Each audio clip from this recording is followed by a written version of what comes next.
Peterda platniy yo'l bor, ZESda. Buni ikki xil to'lov bor. Birinchisi transponder, ikkinchisi karta yo beznal. Bu videom zaychiklarga pul to'lamay birovni mashinaning arkasidan tiqib o'tib ketayotganlar. Bizanikilar juda ko'p, именно shu o'tayotgan, hammaga emas, o'shalarga aytmoqchiman. Lutchi to'lab o'tinglar, birinchidan birovni haqqi. Kecha mana mashinamning arkasidan bir kishi o'tib ketgan, mana. Mendan pul ichgan, meniki o'zi VIP tarif, mana oyiga 9000 oladi. Xohlaganimcha o'taman.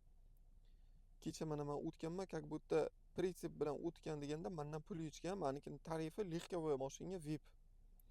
Poddeshkaga telefon qildim. Pulni qaytarib beramiz dedi. Nima demoqchiman? Ana shunday o'tayotganlar, ehtiyot bo'linglar. Masalan, men jalba yozdimmi, meni mashinamning arkasidan o'tgan odamga 3000 rubl shtraf boradi. Ko'p vodiychilar o'zimizni kelayman aytganda, men "Ey, pul to'lab o't" deyman. Deydi, "Sen to'lamayapsan-ku" deydi. U davlatniki-ku deydi. U davlatniki emas. Siz mashinani tirab o'tgan odam pul to'laydi. Agar u odam bilib qolib jalba qilsa, u odamga 3000 rubl shtraf keladi.